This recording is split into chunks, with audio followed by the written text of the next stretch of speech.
Hello అండి, welcome back to my channel. ఈరోజు మరొక మంచి వీడియోతో మీ ముందుకు వచ్చాను. ఏమంటే ఆల్రెడీ మీరు టైటిల్ చూసుంటారు. 2025లో మనం బడ్జెట్ ఎలా వేసుకోవాలి, ఎందులో మనం సంపాదించే మనీని స్ప్లిట్ చేసి సేవింగ్స్ చేయాలి, ఇవన్నీ చూడబోతున్నామండి.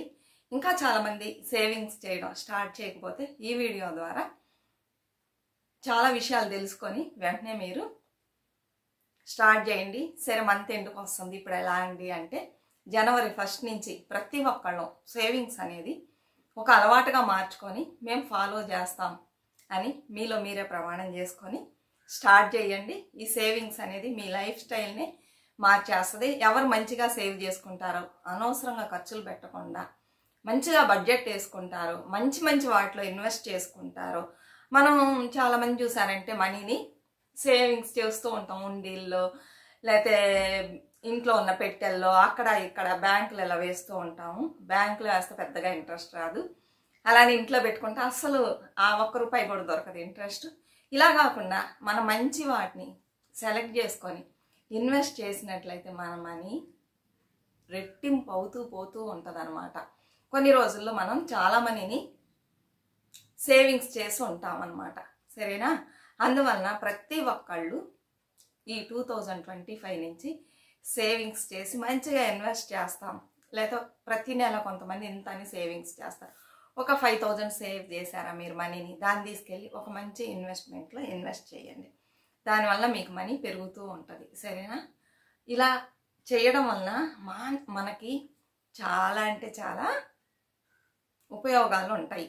ఫ్యూచర్లో మనం కష్టపడాల్సిన అవసరం లేదు, దేని గురించి చింతించాల్సిన అవసరం లేదు. అయ్యో పిల్లలు పెరుగుతున్నారే, ఏం చెయ్యాలి, వీళ్ళ ఫీజులకి ఏం చేయాలి, ఎలా చదివించాలి, పై చదువులు ఎలా వీళ్ళని సెటిల్ చేయాలి, ఇల్లు లేదే ఇల్లు ఎలా కట్టుకోవాలి, స్థలం కొనుక్కోవాలి ఎలా, ఇలాంటి బాధలే అక్కర్లేదండి. ఏదైనా మనం తక్కువ సంపాదన అయినా ఎక్కువ సంపాదన అయినా సరే మనం ప్లాన్ చేసుకోవడంలోనే ఉంటుంది. తక్కువ సంపాదించే వాళ్ళు సేవింగ్స్ చేయరు అంటే ఎక్కువ చేసిన వాళ్ళు కూడా ఉన్నారు. తక్కువ సంపాదించి బాగా సంపాదించే వాళ్ళు, అసలు సేవింగ్స్ లేని వాళ్ళు కూడా ఉన్నారు. అది వాళ్ళ మీద ఆధారపడి ఉంటుంది అనమాట. వాళ్ళు పెట్టే ఖర్చుల మీద ఆధారపడి ఉంటుంది. ఇప్పుడు ఎక్కువగా ఖర్చులు పెట్టేవాళ్ళు, అనవసరంగా ఖర్చులు పెట్టేవాళ్ళు ఈ న్యూ ఇయర్ నుంచి అవన్నీ స్టాప్ చేసేసి ముఖ్యమైన వాటికి ఖర్చు పెట్టుకొని మన మనీని కష్టపడి సంపాదించిన మనీ ఊరికే రాదు కదండి. ఒక్కొక్క పైసా మనం కష్టపడి సంపాదిస్తేనే వస్తుంది. ఆ ఒక్క పైసాని కూడా వేస్ట్ ఖర్చులు చేయకుండా ముఖ్యమైన వాటిల్లో పెట్టేసి అనవసరమైన ఖర్చులు తగ్గించుకున్నట్లయితే ప్రతి ఒక్క మనిషి వాళ్ళకి మంచి బ్రైట్ ఫ్యూచర్ ఉంటుందండి. ఇలాంటి విషయాలన్నీ మనం ఈ వీడియో ద్వారా తెలుసుకోబోతున్నాం. నచ్చినట్లయితే ఒక లైక్ ఇవ్వండి, సబ్స్క్రైబ్ చేసుకోని వాళ్ళు సబ్స్క్రైబ్ చేసుకోండి, అలానే కమెంట్స్ పెట్టండి, షేర్ చేయండి. ఈ వీడియో నచ్చింది అనుకున్నట్లయితే మీకు తెలిసిన వాళ్ళకి చెప్పండి, మన ఛానల్ గురించి బాగున్నాయి అని అనిపించినట్లయితే. లేకపోతే లేదు. సరేనా? సపోర్ట్ చేయండి, మంచిగా వ్యూస్ రావాలి. సరేనా? వీడియోస్ పెడదాం అనుకుంటే కుదరడం లేదండి. ఇక్కడ మళ్ళీ వర్షాలు స్టార్ట్ అయింది, 24 వరకు ఉందంటున్నారు. చలి ఒక పక్కన, వర్షాలు ఒక పక్కన, నీళ్లు చూసారంటే అసలు ఐస్ వాటర్ లాగా ఉంది. ఏం పనులు చేసుకోలేము, ఏమీ చేయలేము. ఇక్కడ ఇప్పుడు వెదర్ కండిషన్ ఎంత మోసంగా ఉందండి. ఇప్పుడు మనం వీడియోలోకి వెళ్దాం, ఎలా ఇన్వెస్ట్ చేసుకుందాం, ఎలా బడ్జెట్ వేసుకుందామని. సరేనా? ఏమంటే ప్రతి ఒక్కళ్ళు ఇప్పుడు న్యూ ఇయర్ అప్పుడు మనకు డైరీస్ లభిస్తూ ఉంటాయి. తెలిసిన వాళ్ళు ఎవరో ఒకళ్ళు ఇస్తూ ఉంటారు. ఇంకొంతమంది అయితే మనీ ఇచ్చి కొని పెట్టుకొని అందులో అన్నీ రాసుకుంటూ మెయింటైన్ చేస్తూ ఉంటారు. లేదా మేము డైరీలు కొనలేము, 700 800 ఉంది, ఎందుకు ఇంత మనీ వేస్ట్ చేయటం అనేసి ఏదన్నా డైరీ దొరికితే అది పెట్టుకోండి, లేకపోతే ఒక నోటు పెట్టుకోండి, చక్కగా వేసుకోండి, ప్రతిరోజు రాసుకోండి. ప్రతిరోజు ఖర్చుల్ని బడ్జెట్ ప్లాన్ చేసుకోవాలి, అలానే ప్రాపర్గా అన్నీ రాసుకోవాలి. ఇలా ఫాలో అయితేనే మీరు మనీ సేవింగ్స్ చేయగలరు. లేకపోతే మనీ సేవింగ్స్ అనేది కష్టమేనండి, అంత ఈజీ కాదు సేవింగ్స్ చేయడం అనేది. ప్రతి ఒక్కళ్ళు అనుకుంటారు ఏముందిలే ప్రతిరోజు ఇంతో అంతో పెట్టవచ్చు అని. అలా కాదు, ప్రాపర్గా సేవింగ్స్ చేయాలి. ఎలా పడితే అలా సేవింగ్స్ చేస్తే మనం అనుకున్న గోల్ని రీచ్ అవ్వలేము. ప్రతి ఒక్కళ్ళు ఏదో ఒకటి అనుకోండి. కొంతమంది చూసారంటే నెక్స్ట్ ఇయర్ నేను ఇంత గోల్డ్ దాచిపెట్టాలి అని అనుకుంటారు. అప్పుడు ఎలా అంత గోల్డ్ దాచిపెట్టాలంటే ఒక 5 సవర్ల 5 సవర్లు అంటే ఈ రోజుల్లో ఒక 3 lakhs అన్నా కావాలి కదా, అలా ఉందన్నమాట. అప్పుడు మనం ఏం చేయాలి, ఆ 3 lakhs దాచిపెట్టడానికి లేదా చిట్టు గోల్డ్ చిట్టు కడదాం అనుకుంటారు. అప్పుడు మీరు అనుకుంది 5 సవర్లకి గోల్డ్ చిట్టు కట్టాలనుకుంటున్నారు. అప్పుడు దానికి ఎంత అయింది, 10తో డివైడ్ చేసుకోండి. ఎవ్రీ మంత్ ఎంత కట్టాలి, అంత కట్టాలంటే ఒక మంచి అమౌంటే కదా. అప్పుడు ఏం చేయాలి, మనం ప్రాపర్గా ఖర్చులు పెడితేనే మనకి కొంత మనీ సేవ్ అవుతుంది. అప్పుడే మనం అనుకున్న 5 సవర్లని కొనుక్కోగలం. లేదు అనుకుంటే కొనగలమా, కొనలేము. ఇలా ఎవరైనా ప్లాన్ చేసుకుంటే దయచేసి చిట్టు కట్టుకోండి, చిట్టు కట్టుకొని చేసుకోండి. కొంతమంది అనుకుంటారు మా దగ్గర అంత లేదని అనుకున్న వాళ్ళు, మీ దగ్గర ఉన్నది ఉన్నట్లు కొంత గోల్డ్ కాయిన్స్, గోల్డ్ బిస్కెట్ కొని పెట్టుకోండి. అన్ని పోగైన తర్వాత అలా పెట్టుకొని మనీని కొంత సేవ్ చేసుకొని ఇక్కడ వచ్చి మనం మేకింగ్ ఛార్జెస్ ఇవన్నీ కట్టాల్సి వచ్చింది. చిట్టు కట్టామనుకోండి అవన్నీ కట్టక్కర్లా. అదే మనం విడిగా కొనేదానికి చిట్టు కట్టేదానికి డిఫరెన్స్ అనమాట. చిట్టు కట్టారనుకోండి మీకు లాభం. లేకపోతే మళ్ళీ మనం మేకింగ్ ఛార్జెస్ వాటికి మనీ విడిగా సేవ్ చేయాలి. ఇది అందరి వలన కట్టలేనప్పుడు వాళ్ళ వసతికి తగినట్లు వాళ్ళోళ్ళు ఆ టిప్స్ ఫాలో చేయటం మంచిది. ఉన్నవాళ్ళు చిట్టు కట్టుకోండి, లేని వాళ్ళు గోల్డ్ కాయిన్స్ కొని పెట్టుకోండి. సరేనా? ఇట్లా మనం అనుకుంటేనే ఏదైనా ఒకటి 1 year లోపు సాధించగలం. అనుకోకపోతే ఏమి సాధించలేము. ఇంకొంతమంది అనుకుంటారు మనం స్థలం కొనుక్కుందాం, కొంత మనీని అన్న సేవ్ చేద్దాం, ఇంకొంత లోన్ వేసి తీసుకుందాం అనుకుంటారు. కొంతమంది ఇల్లు కొనుక్కునే ఇది ఉంటుంది, కొంతమంది బిజినెస్ స్టార్ట్ చేయాలనుకుంటారు. దీనన్నిటికీ ఏది చూసినా కూడా ప్రతి దానికి కావాల్సింది ఏంటంటే మనీ. మనీ లేనిది ఏం చేయలేం. ఆ మనీని సేవింగ్స్ చేయాలంటే మనం ప్రాపర్గా బడ్జెట్ వేయటం, ఖర్చులు పెట్టడం ఇవన్నీ నేర్చుకోవాలి. అలానే అనవసరమైన ఖర్చుల్ని కట్ చేయాలి. ఇవన్నీ నేర్చుకొని ఫాలో చేసినట్లయితే మనం ఏమనుకుంటామో దాన్ని సాధించగలం. సరేనండి? అందుకని ప్రతి ఒక్కళ్ళు ఒక నోటు పెన్ను పెట్టుకొని బడ్జెట్ వేయడం స్టార్ట్ చేయండి. అలానే గ్రోసరీస్కి కానీ వెజిటేబుల్స్కి కానీ దేనికైనా సరే ప్రాపర్గా ప్లాన్ చేసుకొని ఇంతంత ఖర్చు పెట్టాలని తీసి పెట్టుకొని ప్రతిరోజు నైట్ కూర్చొని రాయండి. ఎందుకంటే పొద్దున్నే కొన్నాము అని రాయకూడదు. అన్నీ ఈరోజు ఏమేమి కొన్నాము, ఎంత ఖర్చు పెట్టాము అని రాసుకోండి. ఏమేమి కొన్నారు, ఎంత ఖర్చు పెట్టి అన్నీ రాసుకోండి. అప్పుడు మీకు అక్కడ అనవసరమైన ఖర్చులు ఏమైనా చేసినట్లయితే తెలుస్తుంది. దాన్ని మరుసటి రోజు చెయ్యకూడదు. ఇలా ప్రతిరోజు నైట్ కూర్చొని ఇంకా మనం బయటికి వెళ్ళాం అన్నీ కొనేసాం అనుకున్నప్పుడు రాసినట్లయితే ఈ రాయడం వలన చాలా విషయాలు తెలుస్తుందండి. అనవసరమైన ఖర్చులు తెలిసిద్ది, మనం ఎంత మనీ ఖర్చు పెడుతున్నాం ఒక్క రోజుకి అనే విషయం తెలుస్తుంది. దానివలన ప్రాపర్గా లేదనుకోండి వేస్ట్ ఖర్చులు చేసామనుకోండి మనకు కట్ చేసి అవసరమైన వాటికి ఉపయోగించుకోవడానికి మనీని మనకి ఇలా లెక్కలు రాయడం హెల్ప్ చేస్తుంది. సరేనా? అందుకని ప్రతి ఒక్కళ్ళు పెట్టుకోండి. చాలా రోజులుగా చెబుతున్నా, మరి ఎంతమంది ఫాలో చేస్తున్నారు కింద కమెంట్ సెక్షన్లో పెట్టండి. మీ అందరి మంచి కోసమే నేను ఈ వీడియోస్ పెట్టేది. ప్రతి ఒక్కళ్ళు నేర్చుకోండి. డబ్బు ఉన్నప్పుడే మనం చక్కగా సేవింగ్స్ అనేది అలవాటు చేసుకోవాలి. సంపాదన అనేది ఎప్పుడు ఒకేలాగా ఉండదు, ఖర్చులు అనేది ఎప్పుడు ఒకేలాగా ఉండదు. సరేనా? అందుకని పిల్లలు చిన్నగా ఉన్నప్పుడే మీరు మనీని ఎక్కువ సేవింగ్స్ చేయడం నేర్చుకోండి. స్టార్టింగ్ స్టేజ్లో ఎవరైతే కళ్ళు తెరుచుకొని జాగ్రత్తగా ఫాలో చేస్తారో వాళ్ళు ఫ్యూచర్లో సూపర్గా ఉంటారు. సగం వయసు అయిపోయిన తర్వాత పిల్లలు పెరిగిన తర్వాత ఖర్చులు ఎక్కువ అవుతాయి. అప్పుడు కూర్చొని ఏం సేవింగ్స్ చేస్తాం చెప్పండి, ఇలా చూస్తూ కష్టం. అందుకని స్టార్టింగ్ నుంచే నేర్చుకోండి. ఇప్పుడు మీరు సంపాదించే మనీని ఎందులో ఇన్వెస్ట్ చేసుకోవాలని ఒకసారి చెబుతాయి. ఇంతకుముందు కూడా చెప్పాను, మళ్ళీ చాలామంది కొత్తగా చూస్తారు, తెలియదు కదా, అందరికీ మర్చిపోయి కూడా ఉండొచ్చు. అందరికి ఒకసారి గుర్తు చేస్తున్నా, ఫాలో చేయండి. ఏమంటే మనం సంపాదించే సంపాదనని ఒకే దాంట్లో ఎప్పుడు ఇన్వెస్ట్ చేయకూడదు, 4 ఇన్వెస్ట్ చేయాలి. ఫస్ట్ వచ్చేసి మగపిల్లలకి పీపీఎఫ్ వేసుకోండి 15 years. అది మీ స్తోమతను బట్టి ఎంత కట్టగలరో అంత కట్టండి. ఇక్కడ వచ్చి ఒక విషయం నేను మీకు తెలియజేయాలి. కొంతమంది వచ్చి పీపీఎఫ్లో పిల్లలకి మగపిల్లలకి ఇంట్లో ఉన్న వాళ్ళందరూ 4 సంపాదిస్తున్నారు అనుకోండి, ఒక 3-4 వేస్తూ ఉంటారు పీపీఎఫ్లు. ఇప్పుడు పీపీఎఫ్ వేస్తే దానికి ఎంత ఇంట్రెస్ట్ ఇస్తారంటే 15 years కదా 7.1% ఇస్తారండి. నాకు తెలిసి అంతే అనుకుంటా. కొంతమంది సరే 7.1 ఇస్తున్నారని 3-4 వేశారనుకోండి, వాళ్ళకి రాదు. 7.1% ఇంట్రెస్ట్ వాళ్ళకి రాదు. ఎక్కువ వేయడం వలన తగ్గిస్తారు. చాలామందికి తెలియదు, ఉపయోగపడిద్ది అందుకని చెప్తున్నా. ఎక్కువ వేయడం వలన మనం ఏమైందంటే ఇంట్రెస్ట్ని తగ్గించేసి 4% ఇస్తారు. ఒక్కటేసారంటే 7.1, ఎక్కువ వేసారంటే 4% ఇస్తారు. అందుకని ఒక మనిషికి ఒకటేసుకోండి. చిన్నపిల్లలు, ఇది చిన్నపిల్లలకైనా పీపీఎఫ్ అంటే పెద్దోళ్ళు కూడా వేసుకోవచ్చు. ఫ్యూచర్లో మీకు రిటైర్మెంట్ స్టేజ్లో మంచి అమౌంట్ దొరికింది. సరేనా, వేసుకోవచ్చు. ఇలా చేసుకోండి.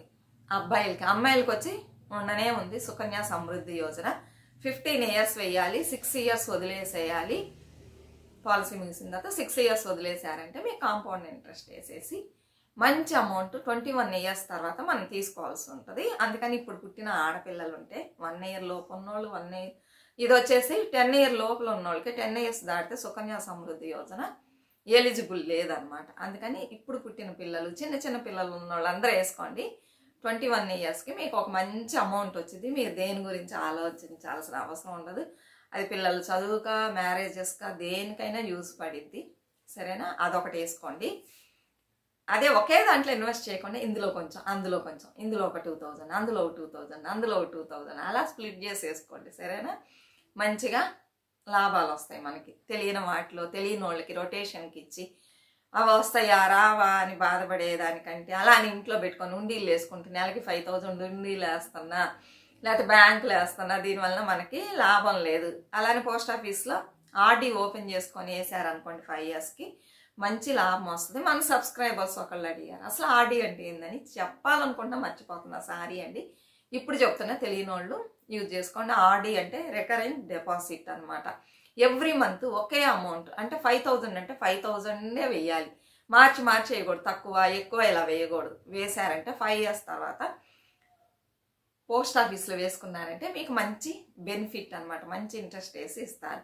బ్యాంకులో వేస్తే అంత ఇది ఉండదు. బ్యాంకులో ఎప్పుడైనా తీసుకోవచ్చు, పోస్ట్ ఆఫీస్లో 5 years తర్వాతే తీసుకోవాలి. ఇదేనండి రికరింగ్ డిపాజిట్. అర్థమైంది కదా? మీకు నచ్చితే వేసుకోండి. ఇందులో కూడా వేసుకోవచ్చు మనం. ఈ 5000 నుండి లేసి తీసుకెళ్ళి ఇలాంటి వాటిలో ఎందులన్నా పీపీఎఫ్, సుకన్య సమృద్ధి యోజన, పోస్ట్ ఆఫీస్లో ఆర్డీ ఇలా ఎందులన్నా వేసామంటే మంచి లాభాలు వస్తాయి. ఇది అయిపోయింది. ఆ తర్వాత ఎన్పిఎస్ అని ఉందండి, నేషనల్ పెన్షన్ స్కీము. ఆల్రెడీ నేను వీడియో చూశాను, చూడండి. దాంట్లో అన్ని డీటెయిల్స్ ఇచ్చాను. ఇందులో కూడా మీరు వేసుకోవచ్చు. ఇందులో 2 types ఉంటుంది. Tier 1, Tier 2 అని ఉంటుంది. Tier 1 అంటే లాస్ట్లోనే ఇస్తారు, అంటే 60 yearsకి రిటైర్మెంట్ అయ్యేటప్పుడు తీసుకోవచ్చు. డీటెయిల్డ్గా ఉంటుంది అందులో, చూడండి. ఒకవేళ సరిగ్గా తెలియకపోతే మీరు నెట్లో కొట్టి సెర్చ్ చేయండి, డీటెయిల్గా చెప్తారు. Tier 2 ఇది 10 yearsకి ఒకసారి 10 yearsకి అనుకుంటా మనకు కావాల్సినప్పుడు తీసుకొని మళ్ళీ వేస్తూ ఉండొచ్చు. ఇది ఒకటి, ఒక అమౌంట్ పోగైద్ది.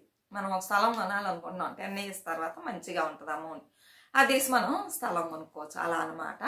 మీరు ఇంకా డీటెయిల్గా చూడాలంటే ఆ వీడియో చూడండి, లేకపోతే నెట్లో సెర్చ్ చేయండి. ఇది మనం షేర్ మార్కెట్లో వేసినట్లు అనమాట. బాగా వస్తుంది. ఇప్పుడు మనం 5000 వేసామనుకోండి, గవర్నమెంట్ ఎంప్లాయీస్ అయితే గవర్నమెంట్ ఒక 5000 వేసింది, అప్పుడు మన నెలకి 10,000 అయింది. మరి ప్రైవేట్ వాళ్ళకి అంత వేస్తారా లేదా తెలియలా నాకు. కనుక్కోండి, లేకపోతే నేనే కనుక్కొని చెప్తాను ఇంకొక వీడియో. ఇందులో కూడా తప్పకుండా వేసుకోండి. అలానే ప్రతి ఒక్కళ్ళు మనీ పోయేది మెడికల్ ఎమర్జెన్సీకే సేవింగ్స్ చేసుకొని ఉండరు అనమాట. సడన్గా ఏమన్నా వస్తే హెల్త్ ఇష్యూస్, మనం అక్కడక్కడ అప్పులు చేసేసి చేస్తూ ఉంటాం, దానివల్ల అప్పులు పాలవుతాం. అలా అవ్వకుండా ఉండాలంటే ప్రతి ఒక్కళ్ళు ఒక హెల్త్ ఇన్సూరెన్స్ వేసుకోండి. ఫ్యామిలీలో 3 ఉన్నారనుకోండి, 3కి ఒకటి వేసుకోవచ్చు అనమాట. ఇయర్లీ వన్స్ కూడా మనం కట్టవచ్చు. నాకు తెలిసి స్టార్ ఇన్సూరెన్స్ ఉంది, హెల్త్ ఇన్సూరెన్స్. ఇది అన్ని హాస్పిటల్స్కి ఎలిజిబుల్ అంటే కాదండి. ఇప్పుడు చాలామంది ఏం చేస్తారంటే, ఒకళ్ళు ఉన్నారనుకోండి, వాళ్ళు ఒక 2-3 హాస్పిటల్లోనే చూపించుకుంటారు. అదే సెట్ అయ్యింది వాళ్ళకి. ఏమొచ్చినా ఆ 2-3 హాస్పిటల్లోనే తిరుగుతూ ఉంటారు. అప్పుడు మీరేం చేయాలంటే ఆ హాస్పిటల్కి వెళ్ళేసి, మేము ఇలా హెల్త్ ఇన్సూరెన్స్ వేయాలనుకుంటున్నాము, మీకు మీ హాస్పిటల్కి ఏవి సెట్ అవుతాయి అని కనుక్కొని వేయండి. కొన్ని హెల్త్ ఇన్సూరెన్స్ వచ్చి కొన్ని హాస్పిటల్కే సెట్ అవుతుంది, అన్ని హాస్పిటల్స్లో సెట్ అవ్వదు. అప్పుడు మనం తెలియని హాస్పిటల్కి వెళ్ళాలంటే బాధపడతాం. మన హాస్పిటల్ ఎలాంటివి ఉన్నాయో కనుక్కొని ఆ ఇన్సూరెన్స్ మీరు వేసుకోండి. సరేనా, ఇది ఒక టిప్. ఇలా వేసుకోవడం వలన మనం అస్సలు బాధపడాల్సిన అవసరం లేదు. వీటన్నిటిలో ఇన్వెస్ట్ చేయడం వలన ఎప్పుడు లాంగ్ టర్మ్ అంటే అది ఎప్పుడుకో వస్తుంది, కొంచెం బోరింగ్గా ఉంటుంది. ఈ షార్ట్ టర్మ్ వేసుకున్నాం అనుకోండి, అప్పుడప్పుడు మనల్ని సంతోషపరిచిద్ది అనమాట. అలాంటప్పుడు షార్ట్ టర్మ్లో ఏమి ఇన్వెస్ట్ చేసుకోవచ్చు అంటే ఉండనే ఉంది గోల్డ్. నేను ఎక్కువ గోల్డ్ ప్రిఫరెన్స్ ఇస్తాను. గోల్డ్ కొనుక్కోండి. గోల్డ్ కొనుక్కుంటే 10 months ఒక చిట్టు కట్టారనుకోండి, ఒక నాకు వస్తుంది. ఇది పెద్దదా చిన్నదా అని చూడకుండా, ఇప్పుడు కొంతమంది 20,000 కూడా కడతారు మంత్లీ, కొంతమంది 2,000, 3,000 కూడా కడతారు. అక్కడ చూడాల్సింది అమౌంట్ను కాదు, మనకి మన వలన మన శక్తికి 3000 2000 కట్టండి, పర్వాలేదు. చిన్న వస్తువు వచ్చినా కూడా మీకు 10 monthsకి ఒకసారి ఒక చిన్న వస్తువు వచ్చింది కదా, అదొక సంతోషాన్ని ఇచ్చింది. ఇప్పుడు వెళ్ళేసి మనం మంత్లీ 2000 3000 5000 కడుతున్నాం, 10 months తర్వాత ఒక వస్తువు వచ్చింది అనుకోండి, ఆనందంకి అవధులు ఉండదు అనమాట. లాంగ్ టర్మ్ అంటే చాలా రోజు అలా కడుతూ ఉంటాం, అది ఎప్పటికో వచ్చింది.